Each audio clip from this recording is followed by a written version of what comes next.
bring 'em out, bring 'em out, bring 'em out, bring 'em out. Ladies and gentlemen, get ready for Bring 'em Out with your hosts, Joel Richardson and Alan Hill.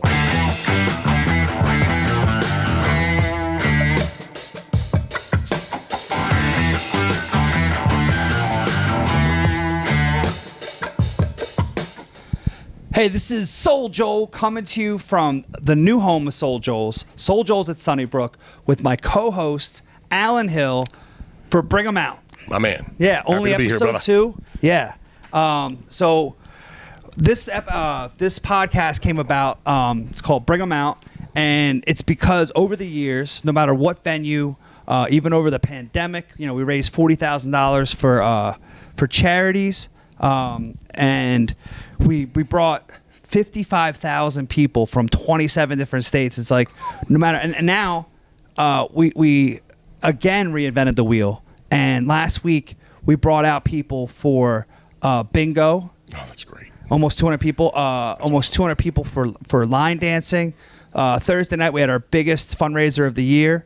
On Thursday night, which again goes to a different charity, had over 100 people. Was the biggest one in 2023. Nice. Friday night we had Julian. We did the podcast. Saturday afternoon we had over 250 kids, not including the adults, for the Bluey and Bingo dance party. Oh, cool. And then we had Derek Gaines and Dave Temple co-headline. I was down in Annapolis doing a fundraiser that we hadn't done since before the pandemic. Oh, wow. Every year we do cystic fibrosis. It was the last Saturday night show that I did before the shutdown. And then Sunday night, we're back at it again for the Super Bowl party. So we're rocking and rolling, man. Amazing, That's like what's happening. A week in the life of SoulJoel. Yeah. It's amazing. Yeah, people think I just show up like... Yeah, roll in and take the accolades. They're like, No. your job is so fun. You're like, how do you think the talent got here and all the people? Yeah, It's right. hours of marketing, being creative and negotiating, being on the phone. And so now that's how kind of what the next couple episodes are. It's getting to know me and the real mayor of SoulJoel's, Alan Hill, which you got that because... the first night, people don't realize when we had the Dome, we brought back the second coming of the Dome at Sunnybrook, and we're waiting for the liquor license to transfer. An old owner, Chuck Galati, was so grateful and gracious to let us put a semi-permanent, permanent structure, 65 by 100.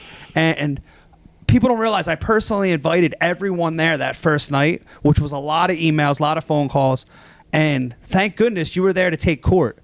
To hold court, to sit there, and now you become a permanent fixture, where there's no better way. When Jesse came to me about this idea, I go, comedy and music go hand in hand. I got a little bit of both. That's why I got the name Soul. Used to love how to dance, but played the piano, a little bit of drums, but I can't hold a flame to you. And then now you love comedy, but your passion is music. Absolutely. So Absolutely. Here we go. I love it, brother. Let's get to know you. I'm going to get to know me. I'm excited. Yeah. I'm excited. So now... Alan's a good dude, comes an hour away, all the way from Lancaster. Now, just told me that I have great vision, he has great vision, but it started to go. Didn't bring his readers. And a lot of notes to read. A lot of notes. to take down the fourth wall, he started staring and dude, because I just assume everyone's messing with me. I just at all times. Okay. And then all of a sudden they're like, no, I'm being serious. And I'm like, oh, you were? And then all of a sudden you were like, oh no. And I was like, okay, what are you doing? What's the joke? What's the bit? Yeah. And you're like, no, the bit is I forgot my glasses. No bit. There's no turning back now. Luckily, I have most of it up here, and I can squint a little, so we'll get there. But because by the time you went back and got the glasses, we could have done 2 podcasts. Yeah. That was a 2-hour round trip joke. Yeah, solid. Yeah. Solid. Yeah. All right, so we're going to dive into the history of Joel. Yeah, because I always enjoy. We talk about this several times. There's 2 shows going on. There's one for the audience and there's one for the comics. Yeah. And a lot of times that's why I'm laughing, because I'll see a big exhale or I'll see the comic and I'm just like, whew. you know. And sometimes you see things you've talked about, had a conversation prior to the show, and it comes out right on stage. I remember that at the Louis J. Gomez show in the park. Right. You remember that one? Oh, absolutely. Yeah. And you're just like, you know where that's coming from. Yeah, it's really neat. Like when you turned my news appearance into a bit the first time, I was like, whoa, hey, that's me. Right. We're like, oop, they interviewed me just in time. I love it, dude. I love it. We'll get to that. Yeah. We'll build there. Yeah. So let's start with let's start from the beginning. Okay. So SoulJoel. Yeah. So where did you grow up? Like where? So I grew up in South Jersey, right outside of Philadelphia. Same town, obviously, as Julian, our first guest. And I went to college at Wagner in Staten Island. So it was about an hour and 15 minutes. My sister went to Wagner for a year, I think. It was hilarious. My younger sister did too. Middle sister, Deanna. And but only for 3 semesters and then transferred to Rutgers. That's so funny because my sister took a detour to University of Tennessee in between. Okay. But did the same path otherwise. Okay. Yeah, and then I knew I wanted to be. Both my parents are in sales. I know I wanted to get into that. So after 2 jobs out of college, I ended up in pharmaceutical sales. Okay. And then I thought I was going to work my way up the corporate America ladder, and went back, got my MBA. And that's where I was urged to try stand-up for the first time. Yeah. Okay. Yeah, and it was on a Monday night, filled with liquid courage, but it was 10 minutes, which is unheard of, and it was an open 10 minutes. 10 minutes, dude. Yeah, exactly. And so it was an open stage. So I was probably one of 3 or 4 comics that went up that night. The rest were all. Oh, is it anything goes up and anything goes? Slam, poetry, musicians, whatever. Well, most mics are anything goes. Yeah, it's true. But So went up and I just never wanted to stop doing it. Ended up going to Stress Factory and different places. How old were you? So I was. This was 2006. So I was 26. Okay. Yeah, it was. So my birthday is the beginning of May, and then I tried comedy on May 29th. No kidding. Yeah. Wow. And then always remember that. And then a year later, there was a DJ in like central New Jersey. It was back when MySpace was still going and Facebook. And I had like 30 people coming to the show. Because a lot of times in the beginning you have to do bringers. So I'll bring a certain amount of people. You get to have stage time. You're not getting paid, but you're just doing it because you want to get on stage. Yeah. And the DJ who was producing the show gave like this wishy-washy answer, said there was 2 owners, one signed off, the other one didn't. And he said, we're not doing the show. I think what really happened was enough people weren't coming, even though I had 30 people, whatever. No one was bought advance tickets or whatever. I felt totally responsible, even though it wasn't my fault. I didn't have all their phone numbers. I had to go on MySpace and Facebook, tell everybody it was canceled. People were driving, half hour to 45 minutes away. So I started, because I was always the one that organized our high school reunions, bachelor parties, anything. I would always organize it. So I used that and then started organizing my comedy shows. That was the moment, huh? That was the moment, yeah. And okay, then so cool. I started. Giannis called it the SoulJoel Family Tour. So I would set up shows in South Jersey. I was born in Western PA by Pittsburgh, so I set up shows out there where my dad's from, and my mom grew up and stuff like that, where I had family. Anywhere where I could, I had a fan base, and then quickly set up shows in like 22 different states. It's amazing. Yeah, amazing. And then I didn't know you went that far. Yeah, yes. From California to Florida. I did shows in Savannah, Georgia, and Charleston, South Carolina. That was a year after so I ended up leaving pharmaceutical sales in 2009.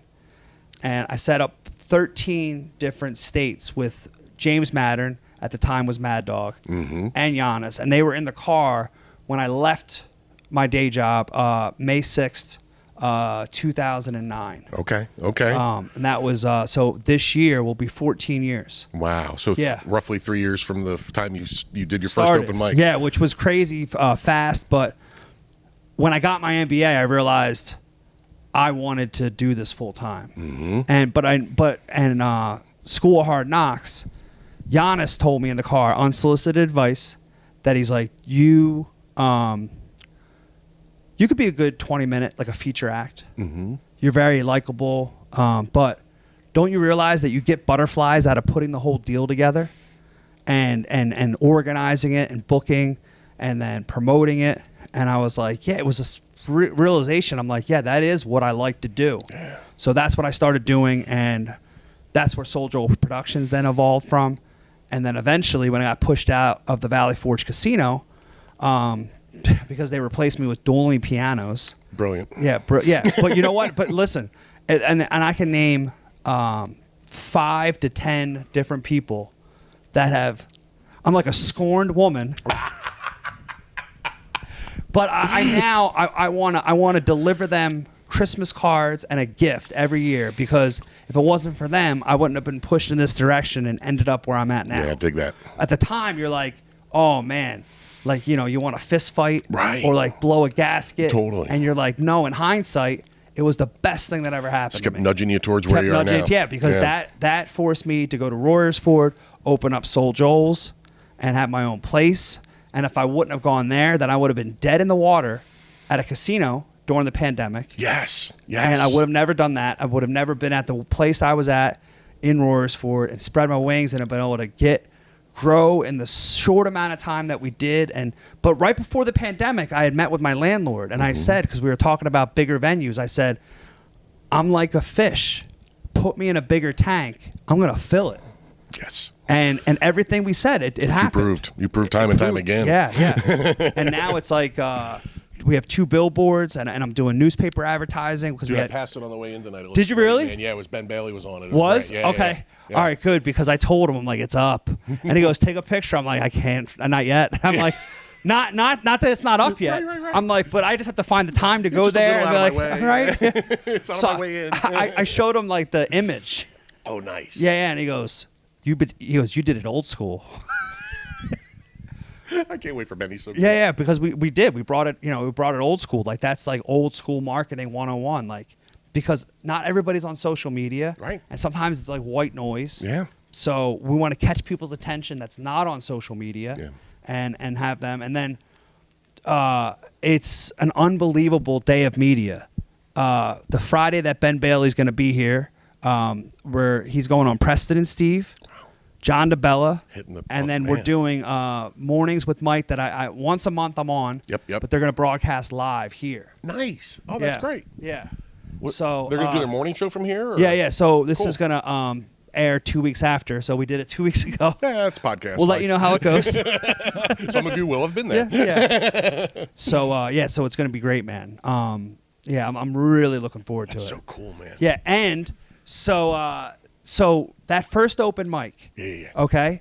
Sal Volcano, who was Impractical Jokers, was bartending that night. It was the back of his place. It was a place that he ended up buying, so the host was an eventual writer and producer, Jay Miller, for Impractical Jokers, and then on that show was John Zaluga, who ended up becoming one of my closest friends in comedy. Oh, wow. So he texted me, and he goes, "Hey man," I go, "Hey, do you want to open for Ben Bailey?"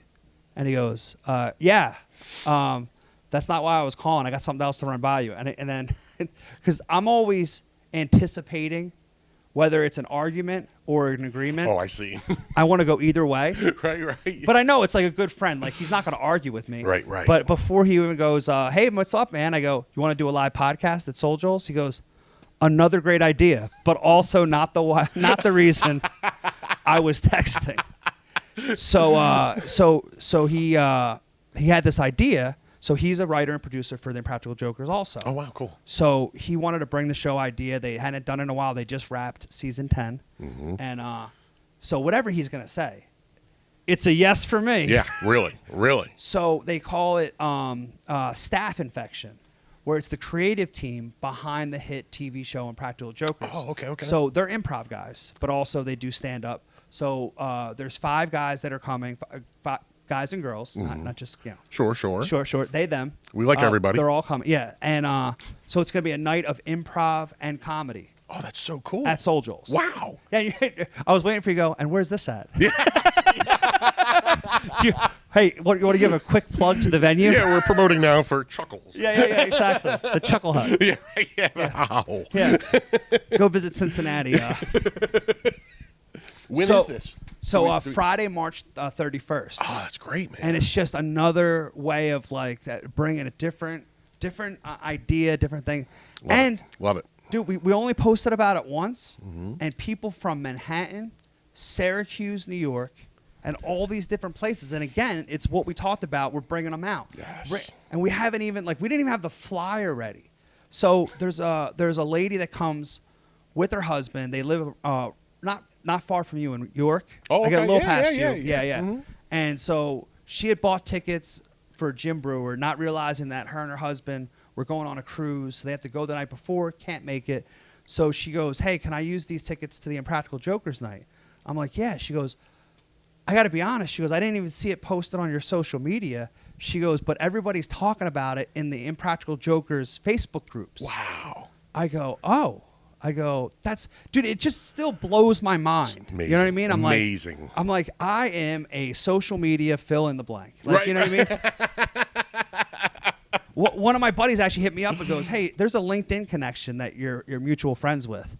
And I go, there's a good chance I have no idea who they are. Right. From 2006 to 2009, I was adding everyone.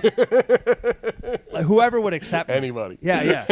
I got put in the penalty box a few times. I love it. Because it was just the sheer velocity that I was hitting add. Anybody that had 3 mutual friends. Yeah, right. I'm like, Thank you. yeah. Some dude messaged. He goes, dude, you know you just added my mom. I'm like, she's friends with me, dog. Whoops-a-diddly daisy. Yeah, not intentional. I was just adding. Right, totally. Yeah, and I had no idea who the person was. That's funny, man. I go do an intro, but it's going to be equally awkward. I'm like, meet so-and-so, so-and-so, meet so-and-so. I'm just going to be reading from a script. But yeah, so that all happened. That's amazing. That's cool. But if that happened from a first open mic, man. That's incredible. And it's just crazy. Like, you never know. The world's so small. And we all, Did you say where that was? I forget. So it was called Martini Red. Oh, okay. Yeah. Where's that? It's in Staten Island. It was okay. all right. Everything goes back to where I went to college and then never left for 15 years. Right on. Yeah, it's the way I set up the story. Dig it. It's me, not you. No, it's all good. I'm just gonna go back and peck for details. Sometimes. Yeah. So that happened, and but it's just funny how like the networking happens, and It's amazing. Small world. But then he started telling me, he's like, no, dude, the place that like, because it was an impromptu conversation, so I know he didn't like go and read notes or the thing. He goes, no, it looks awesome. He goes, I've been following along ever since your sister hacked your Instagram. So if you don't know this, so it was a very unique story that he remembered. So when my sister obviously helps me from time to time, Sure, promote or whatever. So when I This literally is Deanna? Yeah. Sorry, Deanna. And my sister Laura, my youngest sister, she's the one that's married to the executive chef. Then the reason why we took over Sunnybrook. Who's awesome. Amazing. So we bought and signed the papers on Halloween. Mm-hmm. So the day we left Royersford, we opened up November 1st, 2019. Mm-hmm. Our lease was up October 31st. Our last show was Gilbert Gottfried. We had planned that 6 months before that, not knowing he was about to die, not knowing it was almost one of his last shows, not knowing that would be our last show in Royersford. Yeah. And then we took over at Sunnybrook on Halloween. A year after we left Crazy. Royersford. I didn't even realize that. The day before our 3-year anniversary of when I initially opened up SoulJoel. It's incredible, yeah. So my sister goes, are you ready for this? And I was like, I don't know. Yeah, sure, I don't know. So all of a sudden she goes, and we're live. She had logged into my Instagram because she was already logged in. That's great. Remind myself to go in and change my passwords. And she goes live, but like everybody was so happy and so ecstatic, and they still didn't realize, like, they thought like I was, just paying rent or collaborating. Right. Not realizing I had taken over. I mean, it's 17 acres. It's like 50,000 square feet inside. Yeah. We're just trying to slowly remind people that not only do we have 4 walls, but we have indoor plumbing. Right. There's no porta pots. No more porta pots. Yeah, Yeah. Right. You don't have to walk through sand to get to your seat. Yeah. Well, you do out in the dome, but that's part of the fun. Right. Which was also part of the those same people that said all we want is indoor plumbing. We're like, why don't you have porta pots closer to the dome? Right. Totally. Or then Giannis is making the jokes about, hey, this is the only place that there's no lines for the bathrooms because there are no bathrooms. Oh, dude. And So you're in the woods, and all of a sudden you're like, hey, here's a deer. Hey, buddy, I'm not here to hurt you. You're not here to hurt me. let's just go about our business and have a good night. Yeah, exactly. Dude, how about when Lou, our big comedy fan Lou, hi Lou, took Bobby Kelly on the back of her motorized wheelchair. So funny. That was one of the greatest things I think there was seen. not one, but 2 weddings going on inside. Yeah, that's right. And then just a derelict on the back of a And Bobby had just lost 100 pounds. just lost 100 pounds. And the look on his face. Pure joy. I've been watching this guy for 10 or 15 years. Yeah. I'm on his Patreon. I see him every day almost. I've never seen him look that happy. I mean, the glee on his face as he's whizzing through your parking lot was astonishing. It was awesome. That's so funny. Yeah, but so great, man. Yeah. And then he goes on to countless podcasts Singing your praises, talking man. about SoulJoels Yeah. and just unbelievable, man. Yeah, it's super cool, man. A guy like Bobby is not blowing smoke for anybody. No. If he says it, you know he means it. Yeah. It's a really cool thing. Really cool, man. Yeah. Yeah. So, all right, should I dive back into... Question 2. All right. I don't know if we can fill an hour, dude. Yeah. We're at minute 19. All right. Oh, so let's go back to your youth a little bit. I did have a couple questions there. So, growing up... I should still be in counseling. Yeah. That goes without you're a comedian. More than one person has told me. Have you considered therapy? I've already went. Have you considered staying in therapy? Have you considered a new therapist? Yeah. Guy or girl. Yeah, musicians too, man. Yeah. So, You don't have to continue talking to yourself. Yeah. You can talk to others. so when you were young, growing up and everything, and even a teenager or whatever, sports. Yeah. I know you soccer and Yeah. wrestling and swimming, if I remember too. Yeah, maybe. well, so I was a lifeguard, Oh, okay. and our family swim club growing up, and then I was lifeguard from my freshman year in high school, my freshman year in college, and guess what the name of the swim club is? Sunnybrook. That's insane. I remember I forgot you told me that. Yeah, no. But That's insane. But you set me up perfectly to tell the listeners, because I've only told that story to a few people. Yeah, that was And when we I were think driving around that's working one day. I remember. Crazy, and That's I amazing. forget your initial question. Just sports. Oh, sports. Yeah. So I swam, my either 7th and 8th grade year, 8th and either way, I swam for 2 years, and then but it was in the same season in school as wrestling. Oh, right. And I ended up wrestling in college, so I had to choose one. But then I played soccer from the time I was like in 1st grade to high school. Okay. And my senior year, we ended up winning states. Oh, wow. And that's the probably the reason why I played soccer. 'Cause I always, like once a year, I'll post the clip where perfectly cross ball, and the ball gets passed up This is to the right wing, and then the guy almost breaks the guy's ankles, and you can hear the announcers going, "Flight of speed, flight of sound. Oops, thank you. I'll take another." Cross the ball, and then and you just see me whiff. The defender that was on me whiffed, and then I whiffed. And instead of like going after the ball, I just slam my hands. Your reaction? Against the and then you just see the microphone go up, and I just go, "Oh God!" I saw that. I remember because I remember Deanna, I think, put it up or commented or Yeah. something, and I had never seen it before. That was the first time I'd ever seen it, and I was dying. Yeah, and then the announcers totally clown me. Oh, no. And they're like, "Oh, looks like Richardson would love to have that one back." But it's a little easier for us to say up in the booth. And they're like, "And we had just got done." No, and they just went further. You're like, "Oh, it's done." They went further and further. And they're like, "Oh, we were just getting ready to play to talk about the players that are ready to play at the next level." And then here goes Richardson. Unbelievable. Dude, hilarious. Oh. And thank God that guy, Jason Doak, whose dad was our coach growing up, Travel, and he ended up scoring the goal in the second half because that was right before the first half was over. Okay. In the second half, we ended up winning 1-0. Oh, wow. Okay. Or else I would really be in therapy. Right. Then we wouldn't be joking about it. Yeah. Wouldn't be joking about it. Yeah, but then I ended up seeing like other guys for our five-year high school reunion, years later, and the one mom was like, "Oh, Joel, it's so good to see. I really wish you would have scored that goal." I'm like, "You wish?"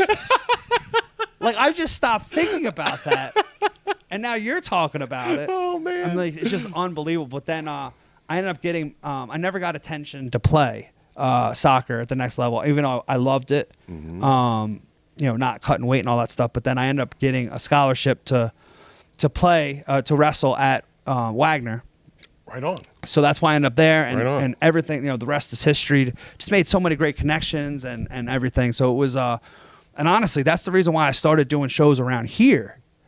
Coincidentally, my mom and my sister and all moved here because my stepdad and my sister moved here too.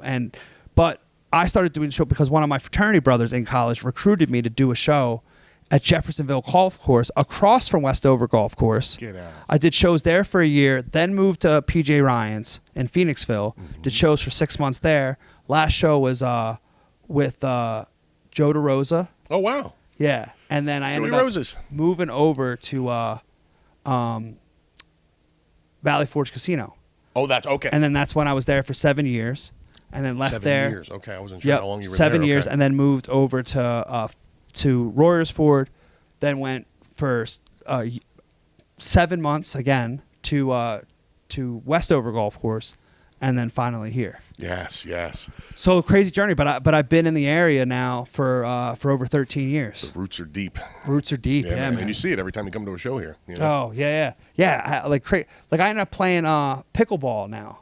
Oh yeah. So I play like twice a week. Oh, cool. It's a thing that my brother-in-law and I both enjoy playing. That's awesome. And I get my morning workout, and then we'll get here at like 11:30, and but I started playing there, and my brother-in-law jokes that of course my face gets recognized when I have the SoulJoel sweatshirt and hoodie on. It's even like my profile picture. Right. But people are like, you're Joel, right? And I'm like, yeah. And my brother-in-law's like, good guess. You weren't using the chest as a cheat sheet, were you? But yeah, and husband and wife were there with their daughter. They end up going to country line dancing all the time. Oh, cool. But they had been following me since my Valley Forge days. That's cool, man. And followed me at every venue. But now, and my Deanna makes fun. She goes, "Oh, from what I hear, Joel's already crowbarring himself into the situation." And I'm like, "What are you talking about?" And she goes, "Yeah, people on the weekend from pickleball are now coming to the comedy shows because they start realizing, they start talking, and like they came out to a couple shows other week, and now they're coming to Ben Bailey and Tim great. Meadows and stuff like that. That's and it's great. just, it just ends up being that. But that's how networking works. That's exactly right? how it works. That's how Yeah. it should work. You know Yeah. what I mean? That's you're great at the new school. Yeah. You're really great. You have to be nowadays. Yeah. But that's old school. Old school. That's what I'm good at too. Yeah, Like, yeah. that's where we Yeah, well, and that's what I used to do when I set up with Giannis and Mad Dog, James Mattern. We did Boca Raton, Florida. It was the old New York Comedy Club. Now it's called the Boca Black Box. Okay. Then we did 3 days in Savannah, Georgia. Oh wow. And I was just handing out flyers. Well, I didn't get in trouble until the 3rd day. And it's because I was wearing my Soul shirt. And if I wasn't doing that, I ended up running into another one of my fraternity brothers who was there living in Atlanta, in Savannah for a wedding. But I ended up getting in trouble for handing out flyers because they thought I was handing out Christian literature. Oh, that's priceless. They thought I was the soul man. Oh, that is priceless. So that's the only reason. SoulJoel here to save the Yeah. children. Oh, Right. That's unbelievable. Exactly. Wow. So that's why I didn't get in trouble because they thought I was just that's the only thing you can hand out in the South. I shouldn't say in the South, in Georgia, Yeah. was Christian literature. That's true. The word of the Bible. What a trip. And they thought I was, that's what I was doing. That's hilarious. That's what I was not doing. Yeah, definitely not. Yeah. Not with Giannis and James along. Exactly. Well, and that's the other thing. So my first podcast, The Comedy Point, that I used to do, I did it on AM FM radio in upstate New York. Get out. In Okay, Orange cool. County, and like near Middletown. It was in Warwick, New York. And I used to pick up the comics in Hoboken and drive up if I had guests or anything. Well, they thought I was part of, again, Christian radio. And they thought I was I'm talking, people were freaking out, like waving at me on the turnpike and stuff like that. And I was like, oh, they think, again, they thought I was part of this. Yeah. That is priceless. Priceless, man. So, okay, well, I was going to save this one for later, but it's a perfect time to ask it now. Yeah. The name. The name. Let's get that. I don't know this story. That came from the soccer. Oh. Yeah, so I would dance anytime I scored. Oh, no. Which, based on the last story, Please tell me there's video out there. it didn't happen very much. Sorry, I stepped on that. That was great. No. There's no need to step on it. It wasn't meant to be that funny. That was good, though. That was good. Yeah. So I graduated 98, and senior year was fall of 97. So I did Come On Ride the Train. And exactly. Stupid. So my junior year, the seniors were always like, why are you always dancing, SoulJoel? It's Brad Jester. I never forget that. And so it's just because it rhymes, SoulJoel. And so that it just kind of stuck. Yeah.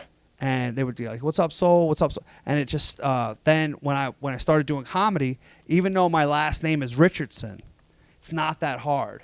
Right. But people would mess it up at the Stress Factory, wherever I was doing open mics.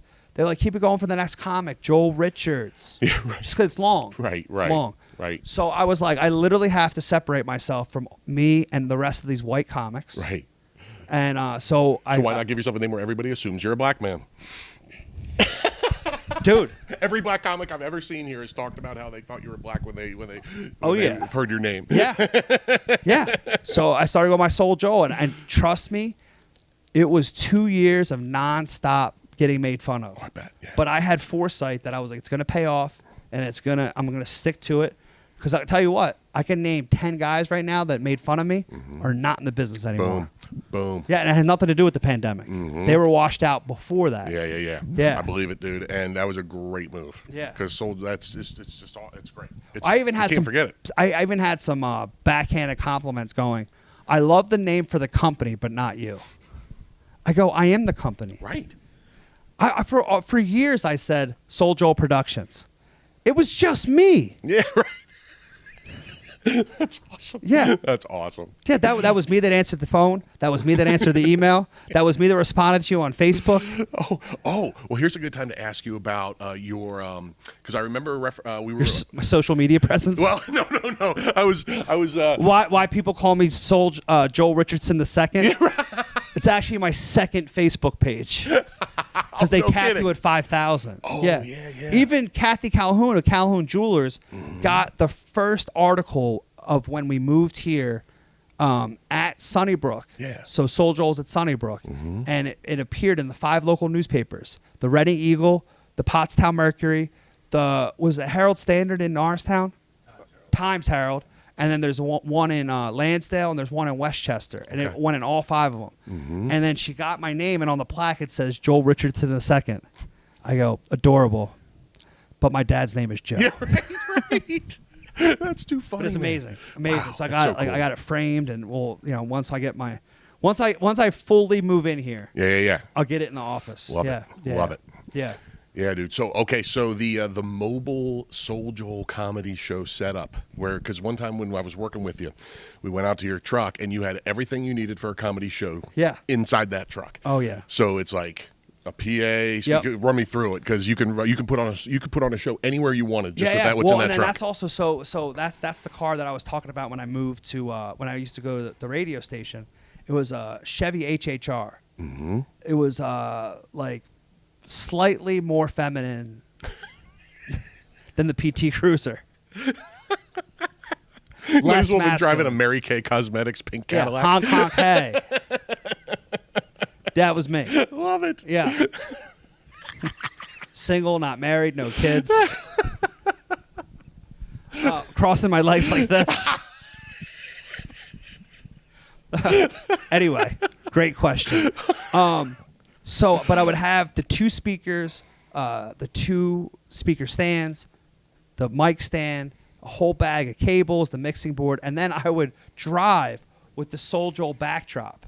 It would be going from literally the radio to the back of the windshield. Oh, we used to do that in my band too. I Yeah. get that. Yep. Yeah, like literally barely any room. So it would be James Mattern, Giannis, respect because he's the headliner in front. Right. And then the 4th seat in the back was all of our luggage. God forbid we ever got in an accident. Knock on wood, we never did. But yeah, and that's where one of the jokes come from too that I started telling is, so we're doing a show for charity in Western PA, part of the SoulJoel family tour, and on this leg was Nate Bargatze.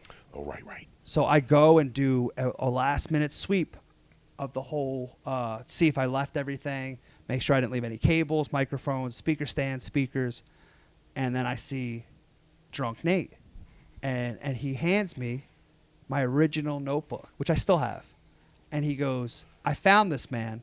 I was going to throw it out, but I figured you'd want to do it. That's such a great line. Yeah. And again, just talking about like Julian last time, it's like, he was doing that like that. Like I wear that and tell that story with a badge of honor. Yeah. Like if he didn't care about me, Absolutely. Yeah, it's just great. Yeah. Yeah. That thing you comedians have of the ball busting is just wonderful. Oh, it's the best. It's such a cool thing. I mean, we people that aren't comedians have it. You guys just have it at a different level. Oh, absolutely. Yeah. Like we all wish the cameras were on when you guys were busting balls. You know what I mean? Because it's good stuff. Well, and yeah, this isn't even my story to tell, but Giannis and Nate did a 2 Faces of America tour because Nate's from the South, and Red State Nate. Giannis is New York. Yep.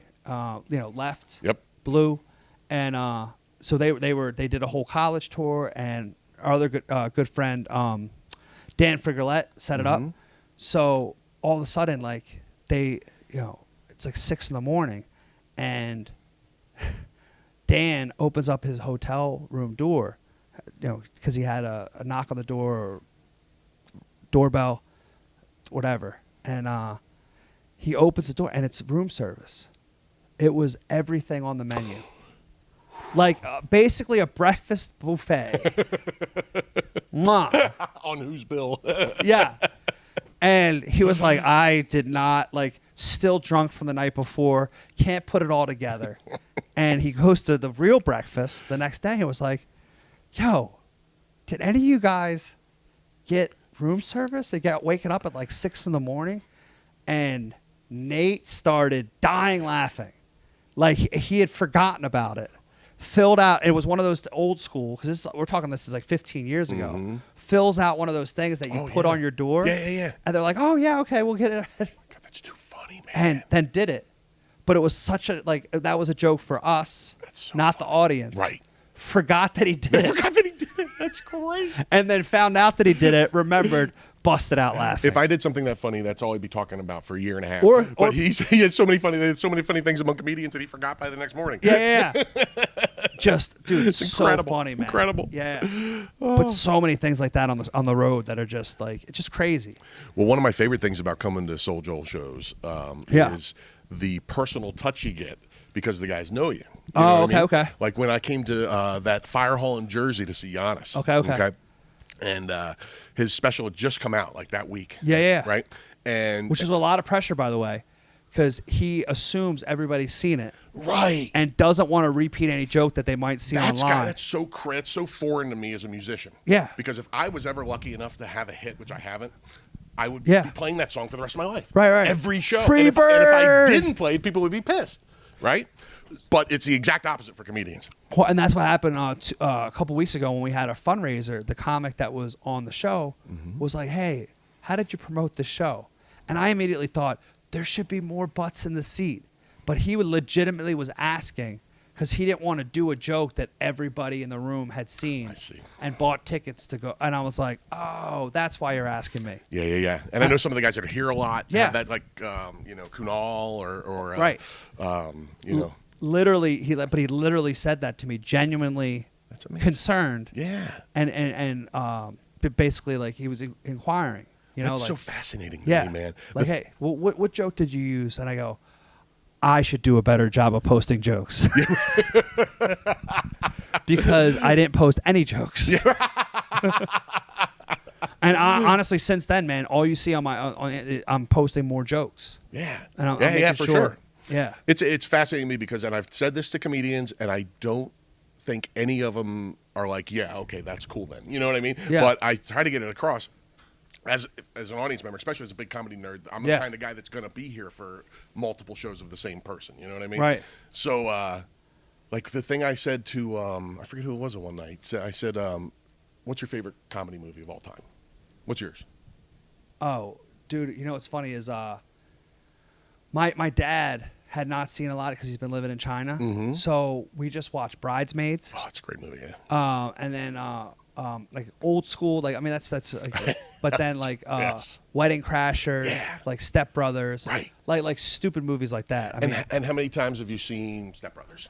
oh, dude, I mean, I can't even count. And are you annoyed that the same jokes are in the movie every time? No, I actually no. Do you see where I'm going with this? Oh, yeah. I didn't, but now I do. It's now clear. Yeah. Right? So this is what I try and say to comedians. I've watched Caddyshack 500 times. Right. I laugh at Bill Murray taking out the flower bed with the golf clubs hard every time. Yeah.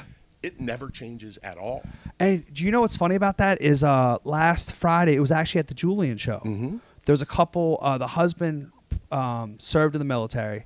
Him and his wife always come. And they said they've heard a lot of my jokes before. And I was like, oh, man, are they going to tell me to stop hosting?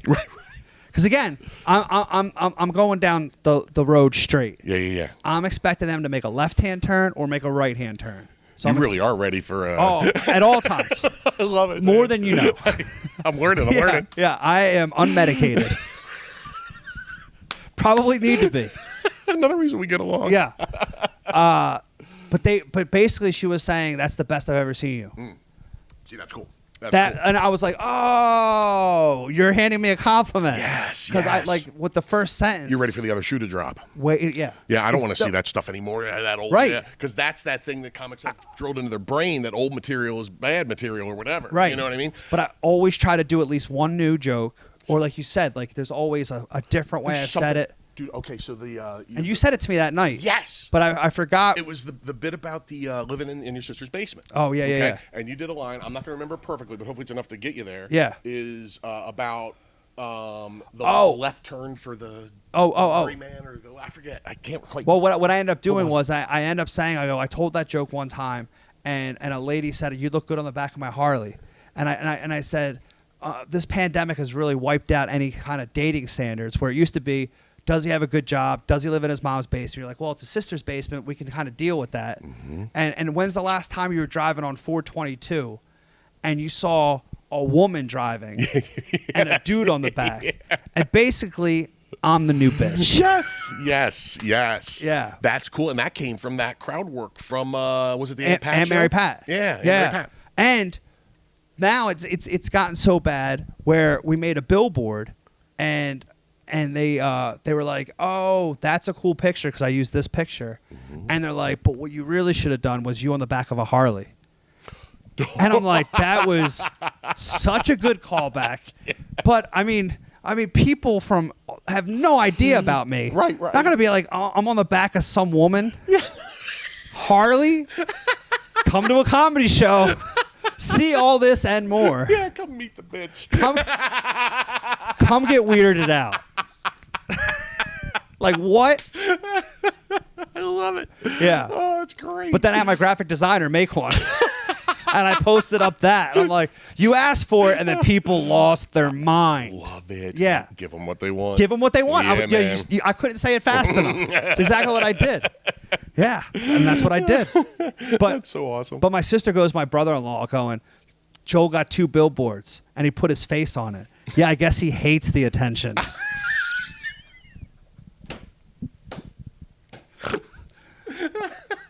I mean, I cashed out my 401k.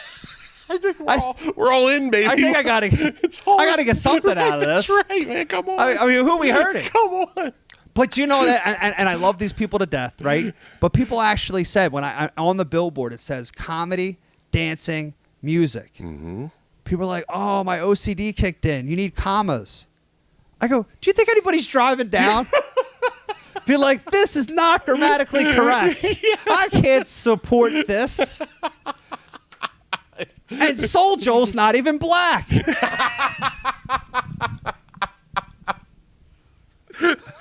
This is the worst. It's great, man. Yeah. That billboard's awesome, man. I see it when I drive right past it on the way in. And Yeah. It's great. I saw Ben Bailey staring at me tonight on the way in. Oh, It's man. wonderful. Yeah, it Yeah. really is. It really Yeah. is. So hopefully we get some more people out, you know, Yeah. and at least brand awareness. Yeah. Nothing else. Yeah. Yeah. So this is funny because every time I try and make that movie analogy to a comedian, Yeah. we end up on another topic like we just did. Oh. Because it doesn't.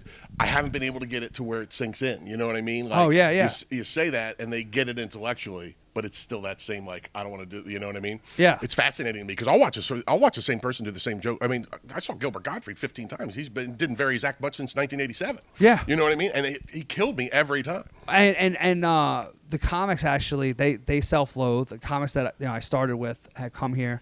One in particular I'm thinking of is that same fundraiser I'm talking about, Brett Druck. Mm-hmm. And he told a joke, and I started dying laughing. And you're like, man, I know for a fact Joel's heard that joke 1,000 times, so I'm not sure why he's laughing so hard. Right. But it was like the self-loathing going like this. But it was something he said that was different that time, or I just remembered, and like the reason why he brought it up or did it. It's still like you said, it was something else about it that made me genuinely laugh. Yeah. And that's what's neat about it, to just wrap up my little movie analogy, is Caddyshack never changes. No matter how many times I watch it, it's exactly the same. Yeah.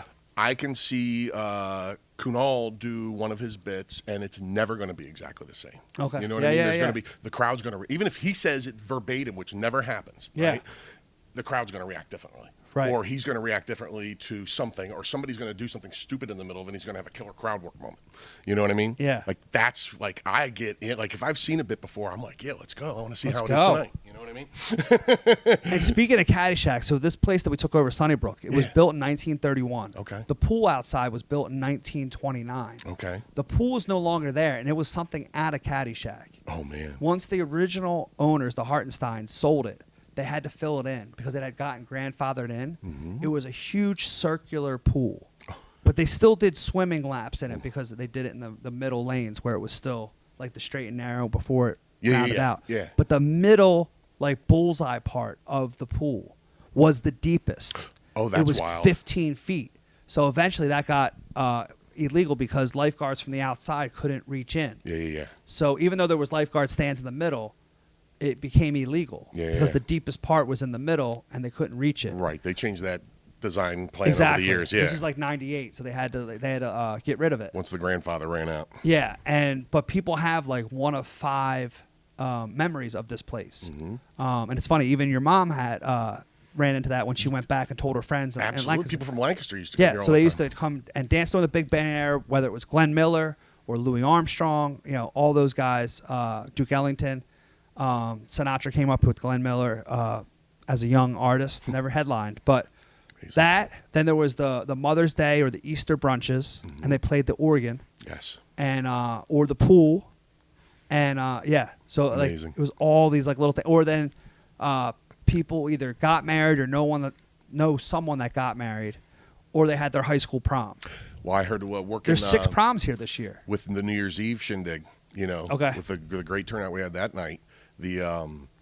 I just working the door, I was hearing stories just at putting like the 3 seconds I'm putting a bracelet on somebody's like, oh, I haven't been here since prom, and I'm Right. 64 years old. You know what I mean? Right. Really cool. Well, really cool. and that's the cool thing. Tuesday night with line dancing, and I think I told you this off, obviously not on here, but there was a guy, 75 years old-ish, ponies up to the bar. I'm bartending, white cowboy hat, and he goes, "You the new owner?"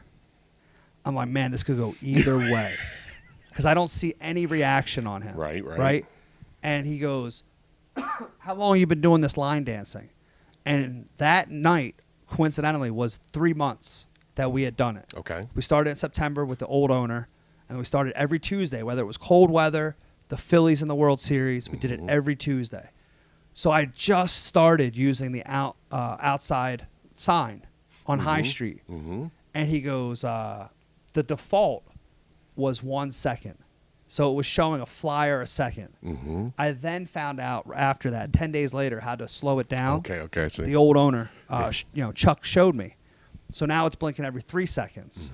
But this guy found it in that 10-day span. Okay. And a lot of other people, they called and lost their mind. So he goes, I just found out about it because of your sign on High Street. My only thing is, it was blinking so fast, I couldn't read it. I had to drive around the block again.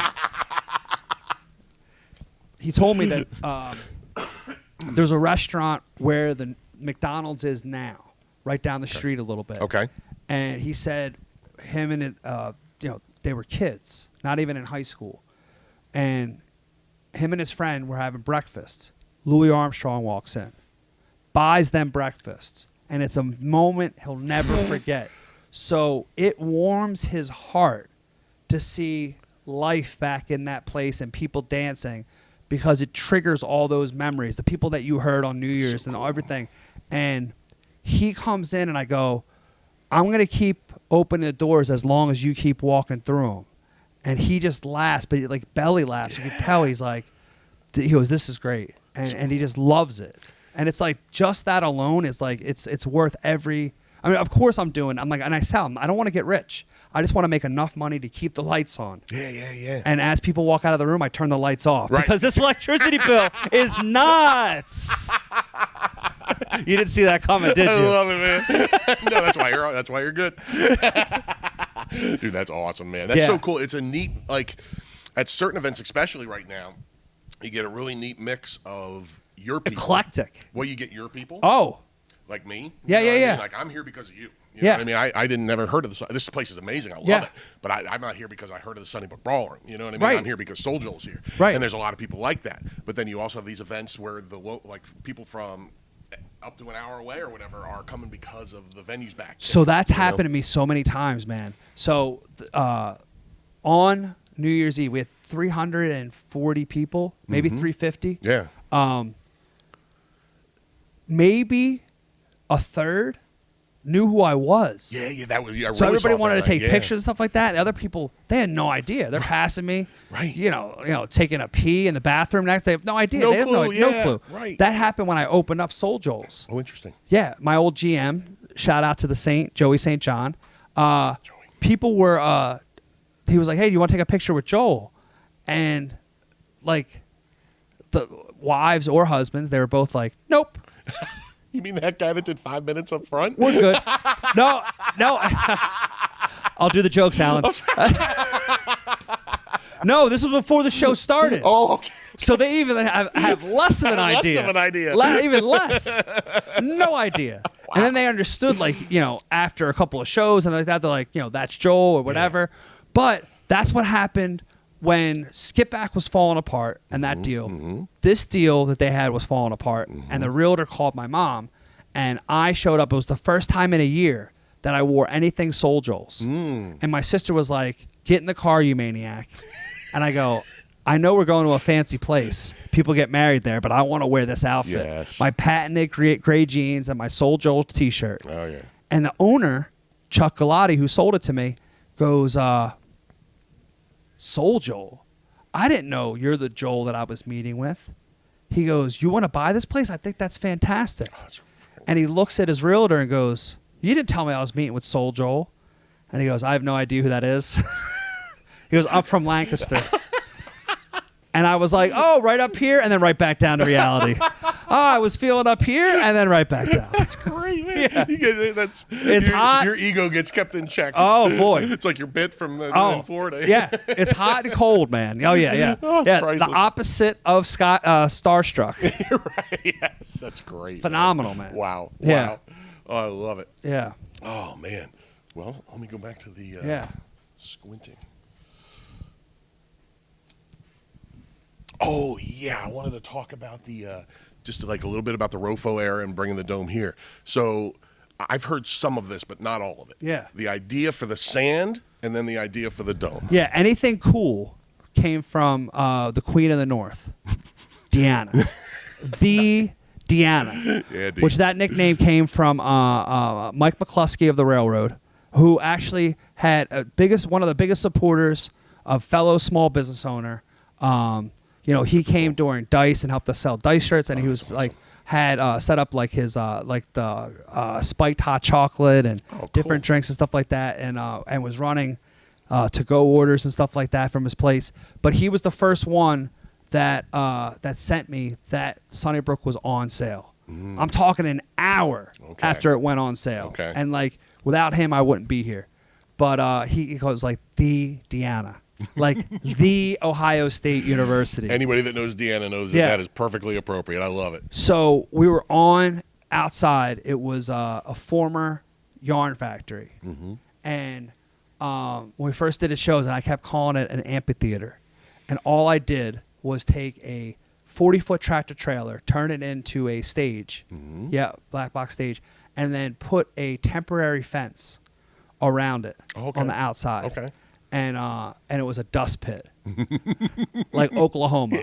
Just a And people Tumbleweeds. came, and I like, we're creating an amphitheater, and they just came there like, what is that?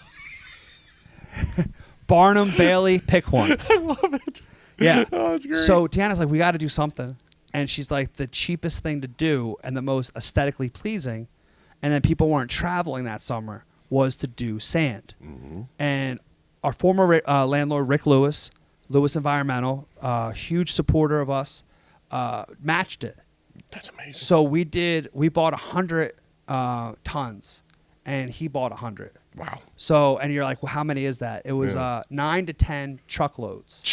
Jeez. Yeah. Wow. And it came from a quarry in New Jersey. Wow. Yeah, I don't know what beach, but it was like real Right. sand. Yeah. And we just put it out, and it was the first night was Joe List. And That's when we met. That's when we met. I was there an hour before anybody else. Yeah. Because I'm crazy. Exactly. Right. Exactly. And I'm Yeah. like, so who owns this place? Yeah, He's like, you just "I wanted to do." get the lay of the land or the fake beach. Yeah. And then that fall, we started. The number started spiking again, and we knew we couldn't go back inside because at the time the numbers were going 30, like I think it was a third, whatever, percent occupancy. Yeah. So our numbers You we couldn't. couldn't. Yeah. It was 140 people inside. So you're looking at 30 people or Exactly. something? And then also being 6 feet apart.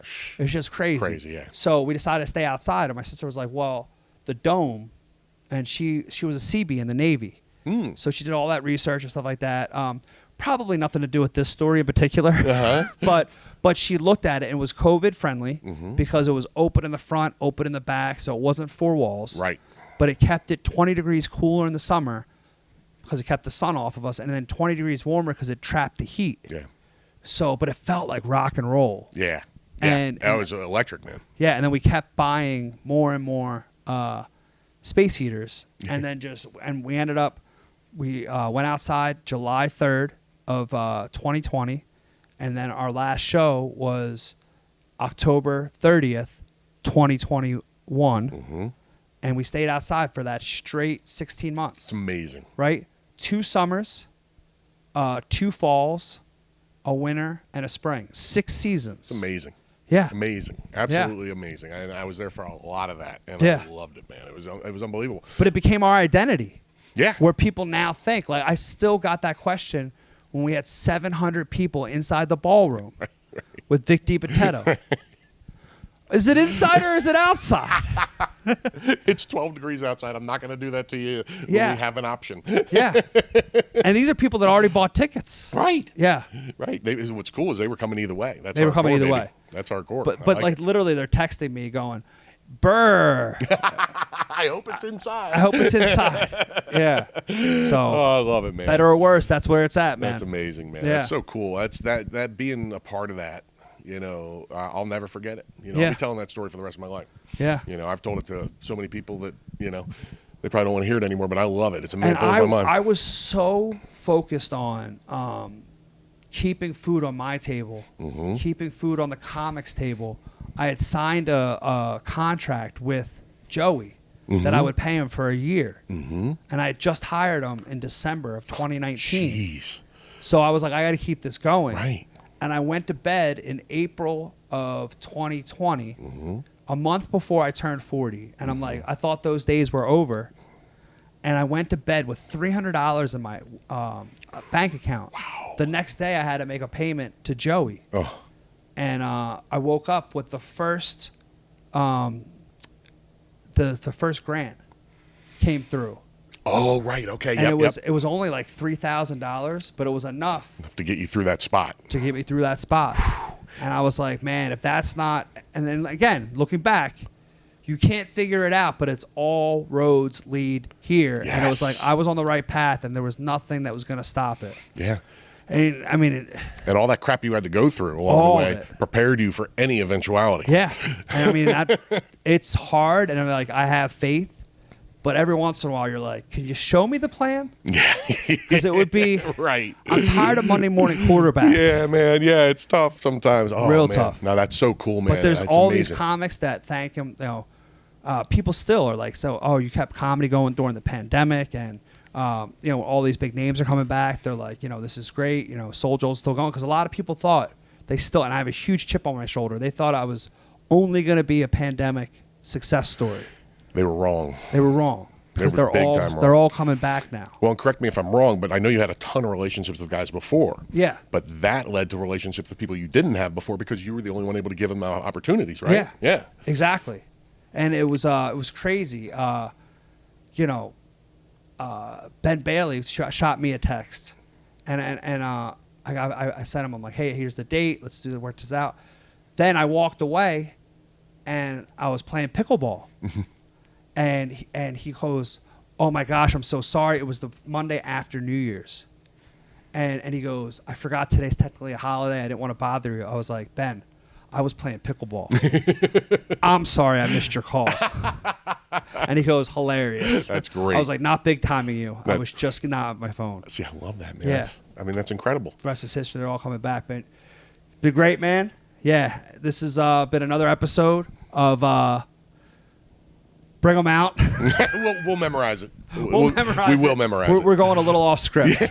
And I got to about a third of this, so there's going to be at least another episode or two more coming of the history of Joel. Perfect. For Alan Hill, I'm SoulJoel. Like us on Facebook, follow us on Instagram, and we'll see you soon.